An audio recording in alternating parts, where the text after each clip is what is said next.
You're tuning in because you want to cut through the noise, right? Get a handle on what's actually happening, especially with all the action in Parliament.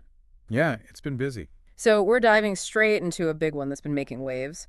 The recent passage in the Lok Sabha of the Waqf Amendment Bill 2025. Oh yeah, that one. This has definitely sparked a lot of debate. We've been looking at how the news covered the parliamentary session, and it paints a picture of some pretty serious disagreement. Sirius is right. From what we've gathered, this bill really ignited some stronger actions. The opposition came out swinging, labeling it, discriminatory against Muslims. Right, anti-Muslim was the term used quite a bit. Exactly. Well, the government insisted it's actually designed to benefit minorities. Talk about a fundamental difference in perspective. And get this, they debated it for a full 12 hours. Wow, 12 hours. That alone tells you something, doesn't it? A 12-hour debate signals, well, significant contention. And the news reports highlighted that even after all that discussion, the voting results really underscored the division within the House. So how did that vote actually play out? It sounds like the outcome was pretty definitive in the end. Well, the process had two key steps, according to the reports we saw. First, all the changes the opposition proposed the amendments. They were all rejected. By voice vote, was it? Yeah, by voice vote. Then, when it came to the final vote on the bill itself, the numbers were quite telling. 288 votes in favor and 232 against. Okay, 288 to 232. So that's a clear majority for the government side. A decisive outcome, yeah. Okay, so the government got the bill passed. What was their main argument for why they believe this is actually, a positive step for minority communities? So the news coverage focused quite a bit on the statements from the Union Minorities Affairs Minister, Kiren Rijiju.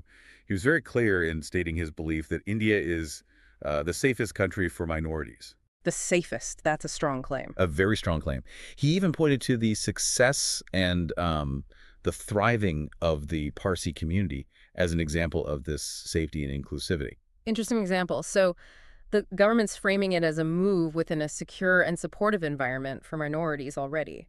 How did they respond directly to the opposition's accusations that the bill is anti-Muslim? Minister Rijiju directly addressed those concerns. Yeah. He's quoted in the news reports as saying that any suggestion of minorities feeling unsafe is completely untrue. Completely untrue. He even went on to add something personal, saying that as someone from a minority community himself, he and others live in India without fear and with pride. That's quite a powerful personal perspective to bring into the debate, but clearly the opposition saw things very, very differently. What were their core arguments against the bill, based on what the news reported? Oh, absolutely. The news sources made it obvious that the opposition strongly disagreed with the government's entire view. They voiced significant opposition to the bill, expressing really serious concerns about its potential negative impact on the Muslim community specifically. And the 12-hour debate sort of speaks to that depth of feeling. Exactly. The sheer length of the debate itself suggests just how deeply felt their objections were and how fundamentally they disagreed with the government's aims and the bill itself. So we have these two completely contrasting narratives playing out in Parliament.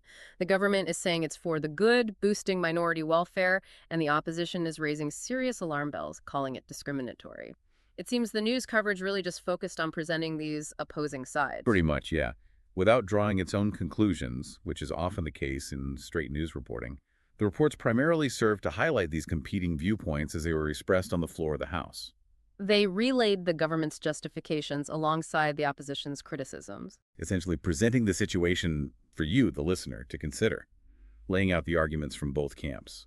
Which brings us, I guess, to the central question that seems to linger after all this debate. The news reports themselves kind of point to it. Will this bill actually deliver on its stated goals of benefiting minorities, or is it setting the stage for even more controversy down the line? That really is the key unknown highlighted by the source material, isn't it? Yeah. The bill has been passed. That's a fact now.